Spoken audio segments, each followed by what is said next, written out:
नमस्ते। कल हमने अनोखा उपाय पाठ पेज नंबर 75 की कहानी पढ़ रहे थे। हरितनगर के राजा कुमार वर्मा अपनी परेशानी में रत प्रजा के प्रति, पशुओं के प्रति कोई वो जुगाड़ नहीं कर सक रहे थे। इसी कारण बड़े मुश्किल में थे, चिंता में रहे थे और अपनी चिंता को दूर करने के लिए उन्होंने दरबार के सभी राज भंडार का अनाज भी उन्होंने सभी में बांटना शुरू किया। लेकिन उनको ये पता था कि ये समस्या शायद समस्या ही बनेगी। तो भविष्य में आने वाले भविष्य के लिए क्या करना है? आखिर उनके मन में इस समस्या का समाधान करने के लिए उन्होंने कुछ विद्वानों, बुद्धिमान, हाजिर जवाब लोगों को बुलवाया और उनसे वो राय ली कि हम अपने इस समस्या को किस प्रकार दूर कर सकते हैं। देखिए, तीनों आते हैं, सबने एक के बाद एक अपने भी सुझाव दिए।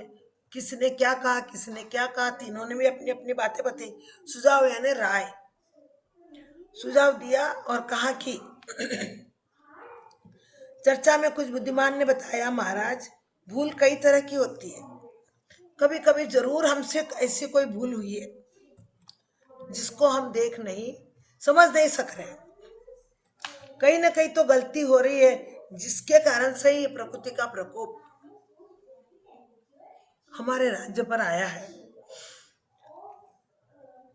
कुछ भूले हम पहचान लेते हैं और कुछ भूले सामने होने पर भी हम उसको पहचान नहीं सकते।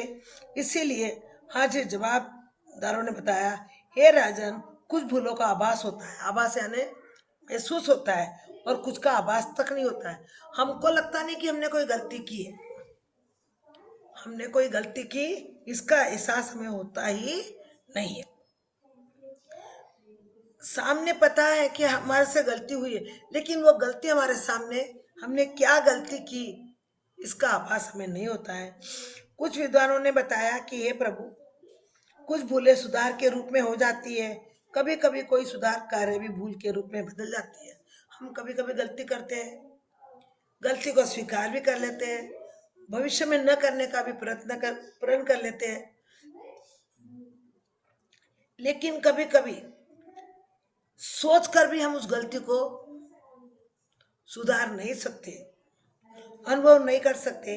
ऐसी कोई आनी जानी अनजानी बात छिपी होंगी जिससे आज जरूर हमारे अंदर कोई ना कोई आपसे भूल हुई जो आपके सामने नहीं आ रही है, और उसी भूल का ये प्रकोप हमारे राज्य पर, क्योंकि भूल एक करता है लेकिन सजा सबको भुगतनी पड़ती है।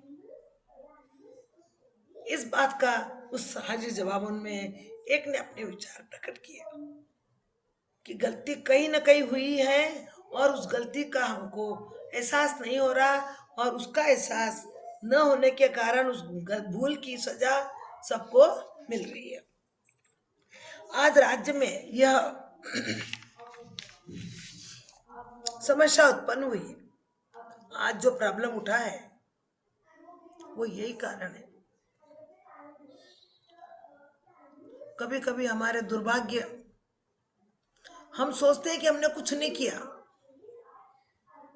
लेकिन आप उसको जान नहीं सक रहे, पहचान नहीं सकते, और उसी का ये बात, इसकी सजा हम आप अकेले नहीं बल्कि सारी जनता, जानवर, इसका इसके इसका दुरुपयोग, इसका मतलब दुख उठा रहे हैं। राजा ने पूछा, अब आप ही बताए मुझे क्या करना चाहिए। ठीक है, आप मानते हो, आप बोलते हो कि मैं इससे भूल हुई, तो बताइए मैं कैसे अपनी भूल को जानूं, क्या करना है इस भूल को सुधारने के लिए। सभी ने विचार विमर्श कर राजा को सलाह दी। तीनों ने अपनी विचारों को व्यक्त किया और राजा को एक बात बताई कि आप क्या करो, सभी तरह से खुशहाल किसी राज्य का सदर्शन करें, यानी आप उस राज्य में जाइए जहां पर किसी प्रकार का कोई दुख न हो, सारी जनता खुशहाल है, राज्य में किसी प्रकार की कोई प्रॉब्लम परेशानी नहीं है, ऐसे राज्य में जाकर आप उस राज्य का दर्शन करो ताकि आपको आपकी कमी का एहसास हो जाएगा। वहां की शासन व्यवस्था को जानो, उसके अनुसार यहाँ सुधार करो, वहां पर क्या है, कैसे शासन व्यवस्था है, क्यों वहां की प्रजा सुखी है, तब आपको अपनी गलती का एहसास होगा और उसके अनुसार यहाँ आकर उस गलती को सुधारने का प्रयत्न करिए, तो शायद इस समस्या का समाधान हो सकता। इन तीनों लोगों की राय ने राजा को सचेत किया। यहाँ के शासन नियमों के सुधार करें, इससे उत्पन्न समस्या का कुछ हल निकल सकता है। अगर ऐसा करेंगे, कभी कभी हमको अपनी, जैसे हमारी पीठ हमको दिखाई नहीं देती है, उसी तरह से हमारी गलती भी हमें एहसास नहीं होती है। तो आप उस राज्य में जाइए जहाँ पर सभी तरह से खुशहाली छाई हुई है, और वहाँ से अनुभव करके, वहाँ के नियमों का पालन करके अपने राज्य में उसको लागू कीजिए ताकि हमारी समस्या का समाधान हो सके। राजा कुमार वर्मा को यह बात अच्छी लगी। तीनों सलाहकारों की बात को राजा ने मान ली और मानकर कहा, आपकी बात तो 100% सही लगती है, जरूर मेरे में कोई कमी है, इसी कारण आज ये सजा सबको भुगतनी पड़ रही है। उसने तुरंत अपने पड़ोसी राज्यों के महाराज सत्यसेन से भेंट करने का निर्णय लिया। पड़ोसी राज्य यानी जो और एक राज्य था, उसका राजा का नाम था सत्यसिंह। उससे भेंट करने का निर्णय सोच लिया कि मैं उससे जाकर भेंट करूंगा, क्योंकि उस राज्य में कोई समस्या नहीं है, प्रजा सब खुशहाल है, राज्य में किसी प्रकार की कोई दुखद वार्ता नहीं है। तो इसको मैं जरूर उनसे मिलकर वहाँ के रीति रिवाज, वहाँ के नियम को देखकर अपनी भूल को मैं सुधारूंगा। यह निर्णय उसने कर लिया और सेवकों से संदेश भेजा कि राजाधिराज महाराज सत्यसिंह जी को सादर प्रणाम। हमारे राज्य में अकाल से जनता पीड़ित है। इस समस्या के हल के लिए आपकी सलाह प्राप्त करने हेतु आपके यहाँ पधारना चाहते हैं। आशा है कि आप हमारा निवेदन स्वीकार करें। ये एक अनुशासन है, बच्चों इसको ध्यान रखिए। किसी के भी घर में हमें ऐसे बिना सूचना दिए कभी जाना नहीं चाहिए, ये हमारा अनडिसिप्लिन है। अनुशासनबद्धता के कार्य से को समझकर राजा अपने रूल को समझकर उसने पड़ोसी राज्य को संदेश भिजवाया। पत्र भिजाते थे, पत्र में लिखते थे और पत्र एक अपने मंत्री के द्वारा वहां पर भेजा जाता था। ऐसा नहीं कि डायरेक्ट जाके उसके राज में उतर गए। इसलिए कहते हैं इसलिए कहते हैं कि कभी किसी के यहाँ पर जाने से पहले अपने आगमन की उसको सूचना देना चाहिए। ये शिष्टता है। अशिष्टता में जैसे बिना कुछ सूचना दिए उसके घर टपकना सामने वाले को बहुत अखरता है, और इसी का पालन करते हुए सेवकों से संदेश भिजवा दिया। राजाधिराज, कितना बड़ा उनको मान्यता दिया। राजाधिराज, राजा का अधिराज, राज्य का अधिराज आप है महाराज सत्यसिंह, आपको प्रणाम। हमारे राज्य में कारण बताया, अकाल पीड़ित जनता पीड़ित है, पीड़ित यानी दुखी। इस समस्या के हल के लिए मुझे आपकी सलाह प्राप्त करना है, इसी कारण मैं आपके यहाँ आना चाहता हूँ। आशा है कि आप हमारा निवेदन स्वीकार करेंगे, यानी मेरी प्रार्थना स्वीकार करेंगे, आप मुझे आने की अनुमति देंगे।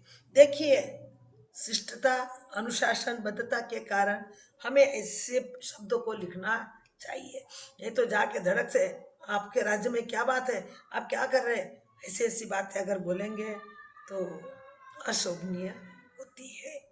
इसका ध्यान पूरा हमें रखना है। तो देखिए, वहां पर निवेदन का अर्थ है प्रार्थना, विनती, जिसको आप इंग्लिश में बोलेंगे रिक्वेस्ट। हिंदी में एक शब्द के कई शब्द ऐसे हैं जिसके अनेक अर्थ होते हैं, लेकिन अंग्रेजी में सिर्फ एक शब्द का एक ही अर्थ होता है। जैसे फूल, उसको अंग्रेजी में सिर्फ फ्लावर बोलेंगे, लेकिन हिंदी में फूल को कुसुम, पुष्प, सुमन आदि इसके नाम है। महाराज सत्यसिंह ने अपने संदेश में लिखा, संदेश यानी जो पत्र लिखा था उसमें लिखा, आप और हम पड़ोसी राज्य है, किसी भी समस्या को एक दूसरे का हाथ बटाना हमारा कर्तव्य। क्योंकि विवेकवान राजा था ये भी और वो भी। उसने उनको प्रत्युत्तर दिया, उत्तर दिया कि मेरे राज्य में अगर कोई दुखी हो और आपके राज्य में खुशहाली है तो आपका कर्तव्य है कि आप इसकी क्या करो, मदद करो। तो मुझे तो बहुत समस्या को हाथ बटाना, हाथ बटाने का अर्थ क्या है, मुसीबत में साथ देना। आपने कहा साथी हाथ बढ़ाना, एक अकेला थक जाए तो मिलकर बोझ उठाना। क्योंकि दो लोगों से काम करने पर व्यक्ति को कभी कोई परेशानी नहीं होती है। अकेला व्यक्ति कुछ नहीं कर सकता है। बोलते हैं, आपको एक कहावत है, देखो, एक जना पहाड़ नहीं फोड़ सकता, एक कहावत है ये। यानी भट्टी के अंदर अगर आप एक ही चना डालोगे, एक ही पॉपकॉर्न डालोगे तो वो फूटता नहीं है, दो चार डालोगे तो एक दूसरे को लगकर फट फट फट फट फूटते हैं। इसीलिए व्यक्ति को यहाँ पर बताया है कि हमें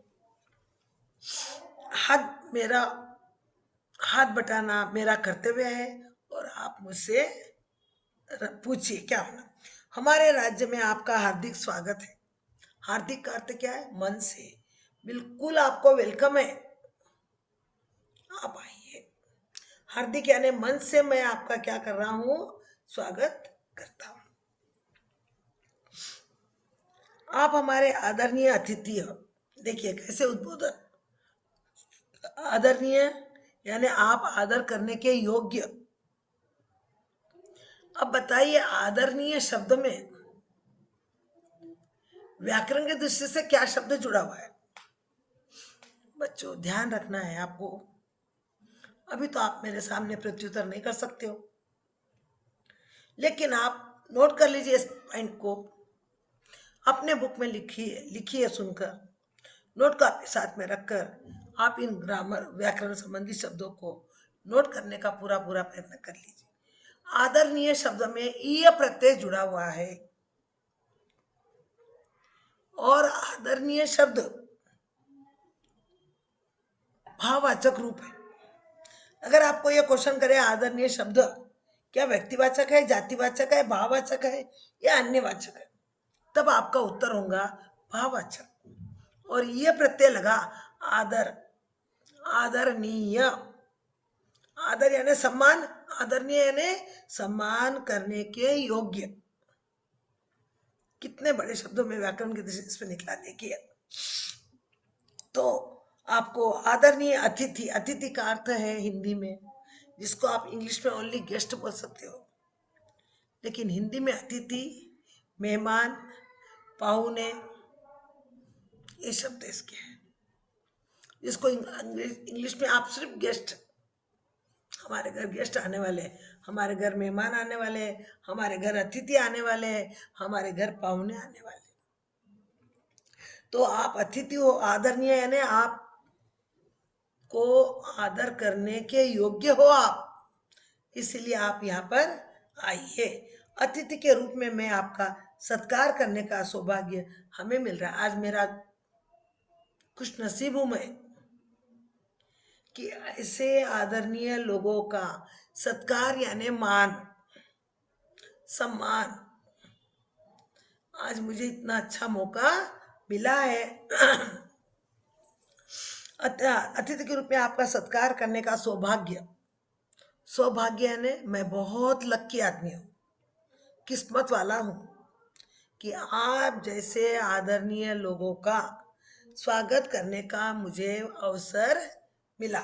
इसीलिए देखिए कितने अच्छे अच्छे शब्द, कितने आदरयुक्त शब्द उन्होंने लिखा और हमें इसके लिए हम कृतज्ञ हैं। हम आपका उपकार कभी नहीं भूल सकते।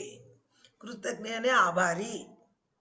आप मुझे ये मौका दे रहे हो, इतना अच्छा मौका किसी की सेवा करने का मौका मुझे मिला है। कभी कभी होता है कि कुछ लोग बोलते हैं अरे क्या है ये लोग आ गए फालतू, काम नहीं है वैसा नहीं है, तो ये अकृतज्ञ हो जाता है। और कृतज्ञ यानी जो मैं आपका मुझे ये अवसर मिला है आपकी सेवा करने का, ये मेरा सौभाग्य है कि मुझे आप जैसों की सेवा करने का अवसर मिला है, या मैं आपके लिए कुछ कर सकूं।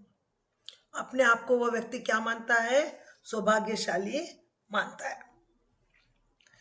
इस प्रत्युत्तर के पढ़ते ही राजा कुमार वर्मा को अपने राज्य की समस्या का हल करने का कुछ हद तक उपाय मिल गया। ये देखिए ऊपर की एक लाइन में, आप आइए, आप आदरणीय हो, मैं कृतज्ञ हो जाऊंगा आपको सेवा करके। ये सब सुनकर ही कुमार वर्मा का आधा दुख तो, आधी चिंता तो अपने आप ही खत्म हो गई। क्योंकि आदमी के वचन व्यवहार से ही व्यक्ति का बड़ा से बड़ा दुख छूमंतर हो जाता है। जो काम दवा नहीं कर सकती है वो उनकी बात कर सकती है। उनके मुंह से बोले हुए मीठे शब्द से उसका दुख दूर हो जाता है। यही बात हुआ, उसको लगा कि मेरी तो समस्या ऐसी हो गई कि पूरी हल हो गई, हद तक उपाय मुझे मिल गया। जिसका राजा ऐसा है उसको जरूर मुझे अपनी समस्या का समाधान मिल जाएगा। यानी हिंदी में कहावत है, पूत का पैर पालने में ही मालूम हो जाता है। ये कहावतें भी आपको आती है। यानी बच्चा पैदा होते ही घर में कोई शुभ काम हो जाए तो कहते हैं कि ये बच्चा क्या हुआ है, शुभ लक्षण में पैदा हुआ है, इसके आते ही मेरे को ये उन्नति हो गई।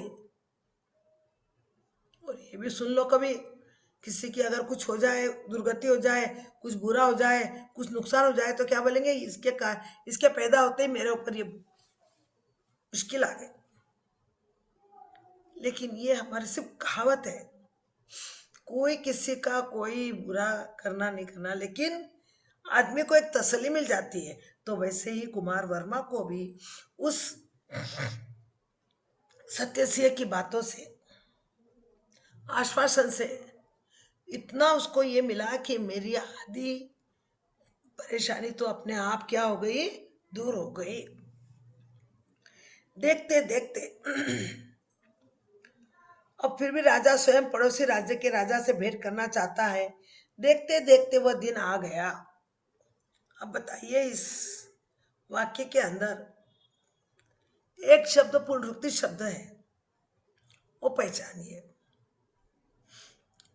भले आपके पाठ में नहीं है, आपको ग्रामर व्याकरण सब आपको आए हुए शब्दों से उस व्याकरण संबंधी ज्ञान को रखना बहुत जरूरी है।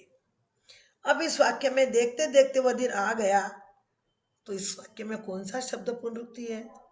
आपको पहले बताया गया था कि जो शब्द एक ही शब्द दो बार बोला जाता है वो पुनरुक्ति शब्द होता है। जो उल्टा पुल्टा होता है वह युग्म शब्द होता है। उठना बैठना सोना जागना ये सब क्या है, युग्म शब्द है। और ये देखते देखते सेम वर्ड दो बार आ गए तो वह पुनरुक्ति शब्द होता है। देखते देखते वह दिन आ गया, राजा कुमार वर्मा का पड़ोसी राज्य में भव्य स्वागत हुआ। अब सोचते सोचते सोचते जब राजा का उसको निमंत्रण मिला और राजा अपने पड़ोसी राज्य में मिलने के लिए जाने लगा, तो वहां पर उसके जाने से पहले उसका भव्य स्वागत हुआ, वेलकम। ऐसा नहीं कि कौन आ गया जबरदस्ती इसको क्या करो, सभी राज्य में उस राज्य के अंदर उनके आने की खुशियां मनाई गई, उनका आदर किया गया, उनका सम्मान किया गया, सत्कार किया गया, भव्य आयोजन किया गया। भव्य यानी विशाल, प्रोग्राम आयोजन यानी प्रबंध, आयोजन प्रबंध इंतजाम सारे चीजों का वहां पर सुविधा होती है। चारों तरफ जलाशय भरे हुए थे। देखा कुमार वर्मा ने कि जलाशय यानी पानी के छोटे छोटे स्रोत, पानियों से लबालब भरे हुए हैं, जिसको देखने के लिए राजा अपने राज्य में क्या हो रहा था, तरस रहा था। क्योंकि पानी हमारा जीवन है, पानी है तो सब कुछ। एक बार अनाज थोड़ी देर के लिए न भी मिला चलेगा, लेकिन पानी अगर न मिला तो जीव जंतु प्राणी पशु सब लोग त्राई त्राई करके क्या हो जाते हैं, मर जाते हैं। लेकिन यहाँ पर देखा उन्होंने सब जलाशय, जल जल से भरे हुए कुंड थे, वो सब भरे हुए थे। नदियां लबालब थी, नदियां बह रही थी ऊपर तक।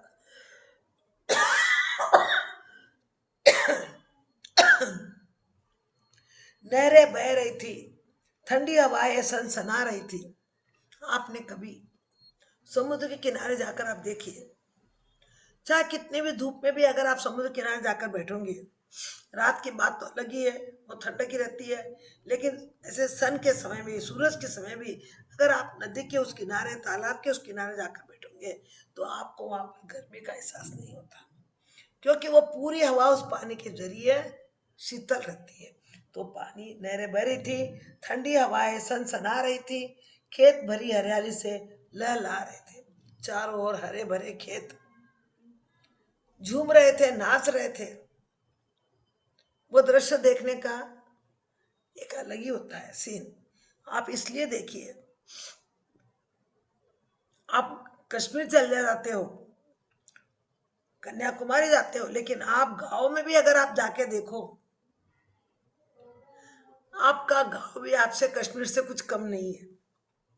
क्योंकि वहां पर पेड़ पौधों की शीतल हवा, चारों ओर ठंडी लहलाती हुई हवा, आदमियों के अंदर आत्मीयता, मेहमान के प्रति आदर युक्त भावना। भले वो आपको, आप शहरों में किसी के घर जाओगे, आप भेलपूरी, चाट पकौड़ी और क्या क्या है, पाव भाजी आदि खा के ही होंगे, लेकिन वहां पर जाकर आपको जवारी की रोटी और दाल भी मिलेंगी, लेकिन उसमें जो आनंद रहता है वो आपके शरीर में नहीं रहता। ये आप अनुभव करके देखिए। तो देखिए यहाँ पर हरी भरी हरियाली से लहला रहे थे, यानी पेड़ झूम रहे थे, फूलों की चमन खुशबू से महक रहे थे। चमन का पर्यायवाची शब्द बाग, बगीचा, उपवन, उद्यान, जिसको आप इंग्लिश में सिर्फ गार्डन बोलते हो, लेकिन हिंदी में इसके इतने अर्थ है। तो देखिए फूलों से चमन, चमन का बाग, बगीचा, उद्यान, उपवन, ये चमन का पर्यायवाची शब्द है। और खुशबू, खुशबू आपके व्याकरण की दृष्टि से क्या है, आप अनुभव करिए। मैंने आपको बहुत बार व्याकरण बताते समय बताया था, खुशबू शब्द आपके लिए अपोजिट वर्ड्स इसका है, खुशबू का अपोजिट है दुर्गंध, बदबू भी बोल सकते हैं, बदबू। अब देखिए यहाँ पर खुश में बू लगा और यहाँ पर दुर्गंध, दूर लगा, दूर हो गया उपसर्ग और बू हो गया प्रत्यय, जिसमें अपोजिट वर्ड्स बन जाते हैं, जिसको पहले और पीछे में जो शब्द जुड़कर उसका अर्थ बदल देते हैं वह उपसर्ग और प्रत्यय शब्द कहलाते हैं। तो फूलों से चमन, खुशबू से महक रहे थे, बाग बगीचे फल फूलों से लदे हुए थे। बाग और बगीचे, बगीचे में तरह तरह के फल फूल, फल भी लगे हुए थे, फूल भी लगे हुए थे। लदे हुए है ना, पूरे पेड़ों पर फूल और फल भरे हुए थे। ये सारी चीजें देखकर राजा कुमार वर्मा को बहुत खुशी हुई। मेरे राज्य में तो पानी का अभाव है, और यहाँ तो देखो बाग बगीचा, खेत, नदियां, जलाशय, किसी चीज में कोई कमी नहीं है, सब लहला रहे हैं, सब ये हो रहे हैं। ये सारी चीजें देखकर कुमार वर्मा को बहुत खुशी हुई। और अब देखिए उसने क्या किया। महाराज कुमार वर्मा की भेंट महाराज सत्यसेन से हुई। अब उसे चलते चलते देखते देखते राजा कुमार वर्मा कहाँ पर पहुंच गए? सत्यसेन के दरबार में, और उनकी भेंट हुई। कुमार वर्मा ने कहा, मित्र, आपका राज्य किसी स्वर्ग से कम नहीं है। अब यहाँ पर देखिए मित्र के आगे ये जो चिन्ह लगा है, क्या बोलेंगे हम इसको हिंदी में? विस्मयादिक बोधक चिन्ह, आश्चर्यवाचक चिन्ह। आप इंग्लिश में शायद एक्सक्लेमेटरी कुछ बोलते हो शायद। जहाँ पर हमको खुशी होती है, जहाँ दुख होता है, या जहाँ पर कोई ऐसा भाव ऐसे मतलब आश्चर्य प्रकट होता है, उस शब्द को आश्चर्यवाचक चिन्ह लगाया जाता है। अब यहाँ पर मित्र, यहाँ पर उनको आश्चर्य हुआ, इसलिए वो चिन्ह लगाया गया। आपका राज्य किसी स्वर्ग से कम नहीं है। मुझे तो ऐसा लगता है कि मैं आपके राज्य में नहीं बल्कि कहाँ आ गया हूँ? स्वर्ग लोक में आ गया हूँ। लोग कहते हैं स्वर्ग ऐसे है, लेकिन कुछ लोगों का ये अनुभव हमने बताया, किताबों के माध्यम से भी बताया गया कि स्वर्ग ऊपर नहीं है, स्वर्ग नीचे ही है। ये धरती हमारा स्वर्ग है। हम लोग ऊपर जाके स्वर्ग देखने की इच्छा करते हैं, आपको तो यही स्वर्ग भरा हुआ है। इसको ही अगर आप परिपूर्ण तरह से रखोगे, खेत से लहलाते रखोगे, इसकी ये करोगे, तो ये धरती आपके लिए स्वर्ग से कुछ कम नहीं है। तो ये कुमार वर्मा ने सत्यसिंह को कहा कि तुम्हारा राज्य किसी स्वर्ग से कम नहीं है। यानी स्वर्ग में जो जो सुख होने चाहिए वो सारे सुख तुम्हारे यहाँ पर उपलब्ध है। मुझे लगता है कि जिन शासन नियमों को मैं नहीं जानता उसका आप पूरा पूरा पालन कर रहे हो। जरूर मेरे से कोई ना कोई गलती हुई है, जरूर मैंने शासन नियमों का उल्लंघन किया है, तभी ये सारे सुख मुझे उपलब्ध नहीं है। आपको ये सारे सुख मिले। कहते हैं ना कि हमारे भाग्य में कुछ कमी रहती है तो कोई चीजों का अभाव हमें रहता है, और जिसका भाग्य परिपूर्ण रहता है उसको किसी बात की कोई भी दुख का एहसास नहीं होता है। आप एक मेरी ओर से सुनिए। वही राजा हरिश्चंद्र, वही श्रवण कुमार, उन्होंने कभी दुख का अनुभव नहीं किया। झोपड़ी में रहते थे, उनको लगता हम महलों में रहते, बस माता पिता का साया अपने हाथ था। तो उसने कभी ये बताया नहीं कि माता पिता आप मुझे कहते हो कि तीर्थ यात्रा को ले जाओ, लेकिन अब मैं ले जाऊं कैसे? आपने भी कुछ जमा नहीं किया और मेरे पास भी कुछ नहीं है। जहां पर चाह है वहां पर राह अपने आप मिल जाती है। न पैसों का गाना गाया उसने, न दुख का रोना रोया उसने। अपने माता पिता को यस बोलकर उसने उसको तीर्थ यात्रा करवाई। वैसे ही हरिश्चंद्र राजा को आप देखिए, जीवन में अगर हमको खुशी लेना है, जो कुछ मिला है उसी में संतुष्ट हो जाना, यही हमारे जीवन का सच्चा आनंद है। हरिश्चंद्र ने सपने के अंदर राजा अपना राज्य विश्वामित्र को दे दिया था, और सवेरे उठकर बोलता है चलो हमको ये अपना राज्य मैंने दान में कर दिया है। पत्नी ने कहा ऐसा कैसा हो सकता है? उसने कहा नहीं, एक बार मैंने चाहे सपने में करो चाहे प्रकट में करो, मैंने दान कर दिया, दान कर दिया। देखिए संतोष का और किसी प्रकार की लालच न होने का उनका फल कैसा मिला आप सभी लोग जानते हो। राजा हरिश्चंद्र को भी जानते हो, श्रवण कुमार को भी जानते हो। आज श्रवण कुमार का नाम भी राम के समान दुनिया में सबको सबके सामने लिया जाता है, और लोग अपने बच्चों का नाम श्रवण रखते हैं। कोई न कोई तो भी उसमें विश्वस्तता है। क्या पैसा था उसके पास, फिर भी उसका नाम क्यों अमर है? क्यों अपने पुत्र का नाम रखते हैं? इसका एक ही उद्देश्य है कि हमें कभी भी जो चीज मिली है उसका अनुसरण खुशी से करना चाहिए। तो मैं भी, मुझे लगता है कि दिन शासन के नियमों को मैं नहीं जानता, उसका पूरा पूरा पालन जरूर। उसने अपनी गलती बताई, ये नहीं बताया कि मेरे पास भी सब कुछ है फिर मुझे ये क्यों है। ऐसी डींगे नहीं मारी उसने। उसने एक ही बात कही कि मैंने शायद मेरे कुछ कार्य करने में जरूर कोई न कोई गलती हुई होगी।